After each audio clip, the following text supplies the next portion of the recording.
'చంద్రబోస్' గారి రిఫరెన్స్‌తో వెళ్ళినటువంటి ప్రొడ్యూసర్‌లో ఎవరిని కలవలే మీరు? ఆ ముగ్గురిని కలవలే. హ్మ్. అయితే 15 రోజుల తర్వాత నాకు ఏ రోజైతే కలిసి అందరికి ఫోన్‌లు చేశాడు కదా! నెక్స్ట్ డేనే యూఎస్ ఎళ్ళిపోయాడు చంద్రబోస్ అన్న. అయ్యో! ఇక నాకు టెన్షను. హ్మ్. ఈ నా నంబర్ కూడా వాళ్ళకి పంపించాడు కదా! హ్మ్. నాకు సురేష్ బాబు గారి దగ్గర నుంచి మెసేజ్ రాలేదు గానీ, మిగతా వాళ్ళ దగ్గర నుంచి మెసేజ్‌లొచ్చినాయనమాట. ఓకే. వాళ్ళ అసిస్టెంట్‌లో ఎవరో ఓకే. పెట్టారు. నేను రెస్పాండ్ అవ్వలే. నాకొక గిల్ట్ ఫీలింగ్ ఏందంటే, ఆయన అంతగానో అంత పెద్దగా మనుషులకి చెప్తే నేను తెలిసి మరి పోలేదు. ఫోను చేసి చెప్పిండు గదా! అని గిల్ట్ ఫీలింగ్ వచ్చేసింది ఆ! నాకు. 10, 15 రోజుల తర్వాత ఓ రోజు నాకు సడెన్‌గా కందికొండ గారు ఫోన్ చేశారు. హ్మ్. కందికొండ అన్న ఉన్నారు గదా! అవును. "ఎక్కడున్నావు?" అన్నాడు. "ఆ! నేను రూమ్‌లో ఉన్నా అన్న, ఇంట్లో ఉన్నా" అన్న. "అర్జెంట్‌గా కేబీఆర్ దగ్గర రా, కేబీఆర్ పార్క్‌కి రమ్మన్నాడు." హ్మ్. "ఎందుకు?" అన్న. "అది బోస్ అని అడుగుతున్నాడు." హ్మ్. "అబ్బా! అన్న ఇప్పుడు కలవాలా అన్న?" హ్మ్. లేదు లేదు ఎట్లా నువ్వు ఫేస్ జేయాలో మళ్ళా? ఆ! ఆ! ఎట్లా ఫేస్ చేయాలో ఆ! తెలియదు కదా! "నువ్వు రా ఫస్టు" అన్నాడు. పోయినా. హ్మ్. పోంగానే హ్మ్. వాకింగ్ చేస్తున్నాం అందరం ఇగ. చేస్తుంటే "నీకొక విషయం చెప్పాలే" అన్నాడు. హ్మ్. "ఏంటన్నా?" అన్నా. "ఇప్పుడు కొన్ని సీడీలు కొన్ని సీడీ ప్లేయర్‌లలో ప్లే గావు. హ్మ్. అలా ప్లే గానంత మాత్రాన ఇందులో విషయం లేదని గాదు, అందులో విషయం లేదని గాదు. హ్మ్. రెండిట్లో ఉంటది. అవును. కంపారబిలిటీ కుదరదు. అవును. కాబట్టి వాళ్ళు రిజెక్ట్ చేశారేమో అని జెప్పి నువ్వు ఫీల్ అవ్వద్దు. హ్మ్. మనం మళ్ళీ ప్రయత్నిద్దాం ఇంకొకరిని. హ్మ్. నీ భావాలకు దగ్గరగా ఉండే ఒక ప్రొడ్యూసర్ నీకు దొరుకుతాడు. ప్రయత్నం చేస్తూనే ఉండు. నేను పంపిస్తూనే ఉంటా" అన్నాడు. నేను చూసి అన్న అసలు పోలేదన్నా. ఆయన నాకు తెలిసి అనుకున్న ఈ డైలాగు ప్రతి ఒక్కరికి ప్రతిసారి ఏ సంఘటనైనా వర్తిస్తది. ఆ! నేను పోలేదన్నా హ్మ్. అసలన్న. "ఎందుకు పోలేదన్నాడు?" హ్మ్. "నాకు భయమేస్తుందన్న" నేనన్నా. అంటే ఆలోచించిండు. కొద్దిసేపు ఆలోచించి, "అట్లా భయపడితే ఎట్లా? నీ దగ్గర మంచి టాలెంట్ ఉంది. ఏం కాదు నువ్వు" అంటే, "కాదన్న ఆ టైం అట్లా అనిపించింది" హ్మ్. అని ఏదో కాసేపు అయిన తర్వాత, "ఒక పని చేద్దాం. నీకు కొంచెం సింపుల్‌గా చేద్దాం దీన్ని. ఏదో మరీ ఫార్మల్‌గా ఒక ప్రొడ్యూసర్ దగ్గరికెళ్ళటం, అప్రోచ్ అవ్వడం కాకుండా" అని చెప్పి హ్మ్. ఒక ఫోన్ కొట్టాడు. హ్మ్. అలేఖ్య శ్రీనాథ్ అని ఉంటారు కదా! హ్మ్. Alekhya homes okay. ఓకే. వాళ్ళు. హ్మ్. ఆయనకి ఫోన్ చేశాడు. ఫోన్ చేసి, "అన్నా మా ఊరబ్బాయి సేమ్ హ్మ్. మా ఊరబ్బాయి యంగ్ ఆహ్, చిన్న పిల్లోడు ఖతర్నాక్ రాసిండు కథ. హ్మ్. ఫ్రెష్‌గా ఉంది. హ్మ్. తక్కువ బడ్జెట్. కొంచెం మన సర్కిల్ ఎవరైనా ఉంటే అటాచ్ చేయన్న మనోడికి పాపం సఫర్ అయితున్నాడు" అన్నాడు. పంపించు పంపించు" అని వెంటనే అదే రోజు సాయంత్రం పూట హ్మ్. నెక్స్ట్ డే సాయంత్రం పూట. ఆ రోజు ఈవినింగ్ నెక్స్ట్ డే ఈవినింగ్ అనమాట. హ్మ్. నేను ఫోన్ చేయగానే "వేణు వచ్చేసేయ్" అన్నాడు. హ్మ్. అమ్మని అమ్మ అని ఎళ్ళా. హ్మ్. ఎళ్తే నేను ఆయన బిజీ చాలా పెద్ద మనిషి. అవును. అసలు బోస్ అంత చెప్పడం నేనెప్పుడూ వినలేదు. హ్మ్. అంత ఎవరి గురించి అట్లా చెప్పడు. గతంలో ఒకే ఒక్క డైరెక్టర్ గురించి చెప్పాడు. హ్మ్. పంపించాను నా దగ్గరికి. హ్మ్. నేనేదో హెల్ప్ చేశాను. ఆ తర్వాత నీ గురించి చెప్పాడు. ఆహ్, నేను ఒకరిని అతని దగ్గరికి పంపించాను. అతనికి అది నచ్చలేదు. హ్మ్. కానీ నేను అతని దగ్గరికి పంపించిన అతను పెద్ద మనిషి అయిండు. పెద్ద డైరెక్టర్ అయ్యాడు. అతను నా దగ్గరికి పంపించిన పెద్ద పెద్ద డైరెక్టర్. డైరెక్టర్ అయ్యాడు అని చెప్పాడు. 'వివి వినాయక్.' ఓకే. హ్మ్. సో, అప్పుడేం చేశాడంటే, సరే నీకు నీకు తక్కువ బడ్జెట్‌లో కథ బావుంది. విన్నాడు హ్మ్. బావుంది. అని నారా రోహిత్‌కి ఫోన్ చేసి, "కథ బావుంది. ఏదో ఒకటి చేయండి మనోడికి" అనంటే, నారా రోహిత్ గారు మేము అప్పుడు ప్రాజెక్ట్ స్టార్ట్ అయింది. ఆ ఓకే. మధ్యలో కూడా వేరే వేరే డ్రామాలున్నాయి గానీ, ప్రాజెక్ట్ స్టార్ట్ అయింది. రోహిత్ గారు producer. Okay. Shri Vishnu hero. ఆ! సో, అది. అంటే ఆయన రోల్ ఎట్లా ఫిక్స్ చేసుకున్నారు మరి 'శ్రీ విష్ణు' గారిని ఇందులో? అంటే దానికి కొంచెం స్టార్ అవసరం లేదు. హ్మ్. బాయ్ నెక్స్ట్ డోర్ లాగా ఉంటే చాలు. ఓకే. సో, 'శ్రీ విష్ణు' గారు అప్పటికే నేను 'సెకండ్ హ్యాండ్' సినిమా చూసా. హ్మ్. చాలా బావుంటదది. హ్మ్. తర్వాత 'పవన్ సాధినేని' ఫస్ట్ సినిమా 'ప్రేమ ఇష్క్ కాదల్' చూసా. హ్మ్. అందులో కూడా భలే ఉంటాడు. హ్మ్. ఆయనదొక షార్ట్ ఫిల్మ్ కూడా చూసా. 'బేవర్స్' ఇట్లాంటిది. అందులో కూడా బావుంటాడు. అనుకోకుండా ఆయన మీద నాకు కొంత మంచి ఒపీనియన్ ఉండటము. హ్మ్. ఆ రోజు ఆయన కూడా ఉన్నాడు నేను కలిసిన రోజు. సో, అట్లా. సీరియల్‌గా చేయడం ఓకే. తర్వాత కొంత రైటర్‌గా రాయడం okay. First day 'Nara Rohit' గారు ప్రొడ్యూసర్. మీరు director. First day first shot తీయాలి. ఈ ఎక్సైట్‌మెంట్ ఎట్లా ఉంది మీకు? నేను అసలు బీభత్సమైన కాన్ఫిడెన్స్ ఫిల్మ్ మేకింగ్‌లో. ఓకే. ఒక ఈజ్ ఉంటది నాకు. హ్మ్. చాలా ఫాస్ట్. కానీ పెద్ద సెట్‌లు ఇవన్నీ సినిమా వేరు నార్మల్ అప్పటివరకు మనం సినిమా చూసినాం. కానీ మన డైరెక్షన్‌లో జరగలే గదా! ఆ ఎక్స్‌పీరియన్స్ ఎట్లా ఉంది? ఎంజాయ్ చేశాను. హ్మ్. ఫిల్మ్ మేకింగ్ ప్రాసెస్ నేను బాగా ఎంజాయ్ చేస్తా. హ్మ్. రాయటం నుంచి హ్మ్. ఫైనల్ కాపీ వచ్చే వరకు కూడా. సో, అది ఎప్పుడూ బావుంటది. హ్మ్. సెట్ మీద కొంచెం ప్రెషర్ ఉంటది గానీ బావుంటది. హ్మ్. అది కామన్ గదా! సో, అట్లా. So how cinemas are different from those days to these days? అంటే మీరు 2005 వచ్చి స్ట్రగుల్ అవుతున్న సిట్యుయేషన్‌లో అప్పుడు వచ్చిన సినిమాకి ఇప్పుడు 2025 ఇప్పుడు ఏఐ రూల్ చేస్తున్న సినిమాలకి ఏం డిఫరెన్స్ అనిపించింది? ఏం మారింది ఫిల్మ్ మేకింగ్‌లో? సో, అప్పుడేంటంటే డిజిటల్ ఎరా హ్మ్. అప్పుడు. హ్మ్. అప్పుడు పెట్టుబడి కథని డిసైడ్ చేసేది. హ్మ్. ఇప్పుడు స్ట్రీమింగ్ ఎరాలో మనం ఉన్నాం. ఓకే. ఓటీటీలో వచ్చిన తర్వాత దీన్ని స్ట్రీమింగ్ ఎరా హ్మ్. అంటున్నారు. సో, ఇప్పుడేంటంటే కథలు అంటే కంటెంట్ ఇన్వెస్ట్‌మెంట్‌ని డిసైడ్ చేస్తున్నాయి. హుహు. దానివల్ల ఏందంటే ఒక ఆడియన్స్‌లో తీసే వాళ్ళకంటే చూసే వాళ్ళకి ఫిల్మ్ లిటరసీ పెరిగిపోయింది. అవును.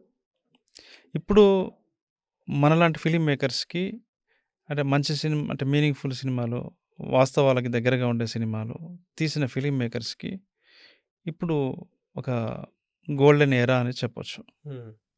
ఎందుకంటే ఇంతకుముందు తెలుగు ప్రేక్షకులకి బయటి సినిమాల గురించి తెలవదు కాబట్టి 6 పాటలు, 5 ఫైట్‌లు, కామెడీ ఇదే సినిమా అని కొంత అనుకున్న సందర్భాలున్నాయి. హ్మ్.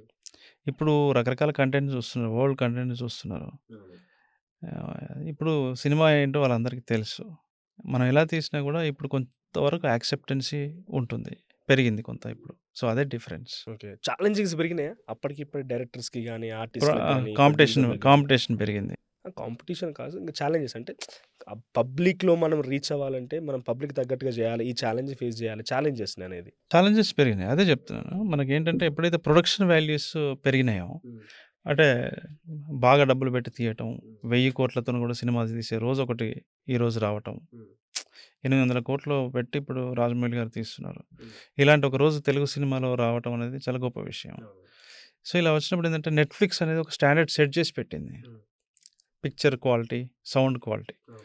ఇంటర్నేషనల్. హ్మ్. దాన్ని రీచ్ అవ్వడం కోసం ఆహ్, బాగా డబ్బులు వెచ్చించి చేయాల్సిన ఒక పరిస్థితి హ్మ్. వచ్చింది. హ్మ్. ఛాలెంజ్ ఏంటి అంటే థియేటర్‌లోకి జనాలను తీసుకురావడం ఛాలెంజ్ ఇప్పుడు. అవును.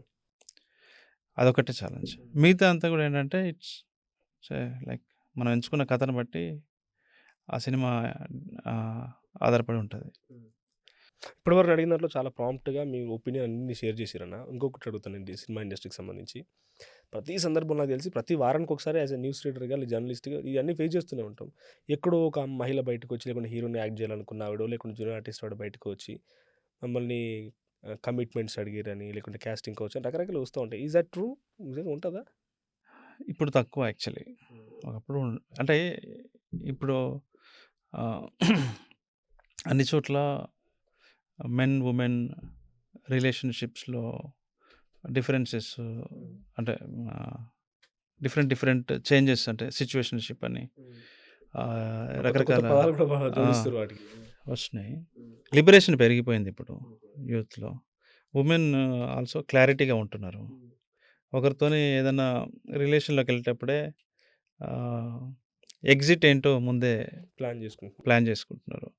నేను ఈ హద్దు దాటను. నువ్వు ఈ హద్దు దాటొద్దు. ఇలా ఒకరికొకరు దాటినప్పుడు మనం ఎళ్ళిపోదాం, విడిపోదాం అని ఎగ్జిట్‌ని మ్యూచువల్ ముందే బెనిఫిట్స్. మ్యూచువల్ బెనిఫిట్స్ ఎగ్జిట్‌ని ముందే డిసైడ్ చేసుకొని రిలేషన్‌షిప్‌లోకి వెళ్తున్నారు. హ్మ్. క్లారిటీ ఉంది.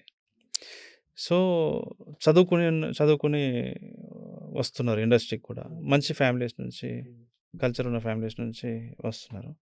ఏమున్నా క్లారిటీతోనే ఉంటాయి తప్ప హ్మ్. ఎవరు ఎవరిని అడ్వాంటేజ్ తీసుకోవడం గానీ, హ్మ్. అన్నెసెసరీగా జడ్జ్ చేయడం గానీ ఇప్పుడేం లేదు. తక్కువ. 1, 2 చోట్ల ఏదైనా అయితే అది వాళ్ళ వ్యక్తిత్వాల మీద ఆహ్, ఉన్న ప్రాబ్లమ్ తప్ప డెఫినెట్‌లీ అవుతది. ఇప్పుడు ఎవడో ఒకడు ఉండొచ్చు. వాడి పర్సనాలిటీ ఇష్యూస్ ఉన్నోడు ఉండొచ్చు. అంతే తప్ప ఓవరాల్‌గా జెనరిక్‌గా చెప్పడానికి లేదు. జెనరిక్‌గా ఒక ఒక ఇండస్ట్రీని జడ్జ్ చేయడానికి లేదు. 'విరాట పర్వం' సినిమా వచ్చేసి మావోయిస్టులకు సంబంధించింది. సో, ఆ మావోయిస్ట్ సినిమా సరే మీరు దాని మీద కొంత రిసర్చ్ చేసిర్రేమో నేను అనుకుంటున్నా.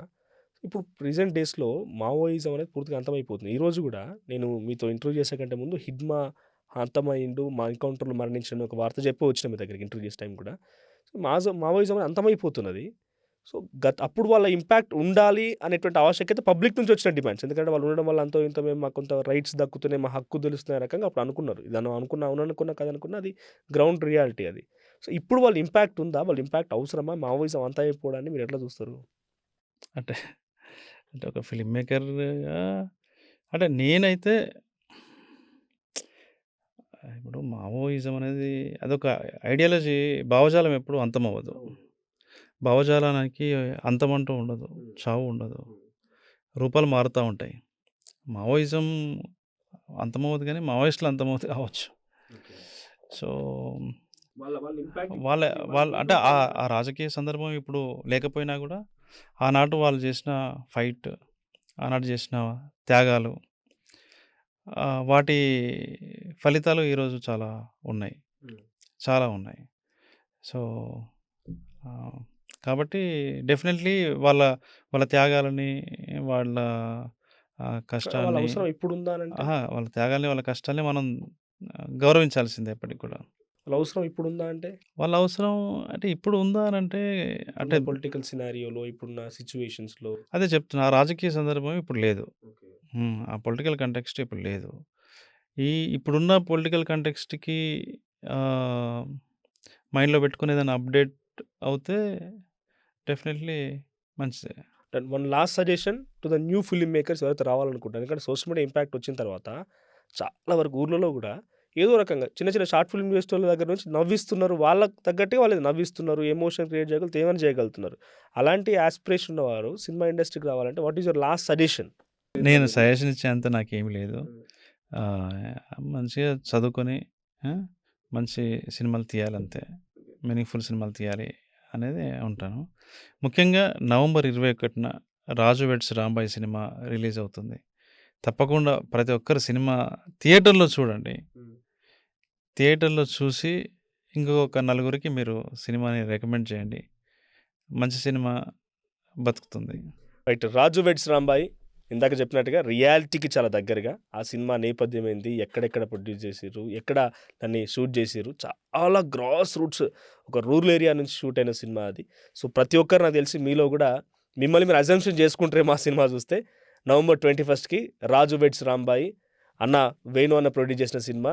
సాయిలు కంపట్టి డైరెక్షన్‌లో వచ్చిన సినిమా. మన లిరిసిస్ట్‌గా మిట్టపల్లి సురేందర్ అన్న 'రాంబాయి నీ మీద నాకు మనసాయ' అనే సాంగ్ ఎంత ఉర్రూతలూగిస్తోంది. నాకు తెలిసి సోషల్ మీడియా ట్రెండింగ్‌లో ఉంది ఇప్పుడు ఆ సాంగ్, రైట్? ట్రెండింగ్‌లో ఉంది. కరెక్ట్. Firstly hearty congratulations. ఆ ట్రెండింగ్‌లో ఉన్న సాంగ్ చూస్తే అర్థమైపోద్ది ఎంత అద్భుతాలు సృష్టించగలుగుతాం అనేది. ఏమన్నా ఫైనల్‌గా ఏం ఎక్స్‌పెక్ట్ చేయొచ్చు రేపటి రోజున ఫర్దర్‌గా వేణు నుంచి? ఇంకా ఏమేం సినిమాలు రాబోతుంది? ఒక్క చిన్న మాట. I don't know sir. నాకు తెలియదు. నేను చేసుకుంటా ఎళ్తాం అంతే. పని చేసుకుంటూ మంచి సినిమాలు తీసుకుంటూ నేను వెళ్తాను. మంచి సినిమాల్ని మీరు ఎక్స్‌పెక్ట్ చేయొచ్చు.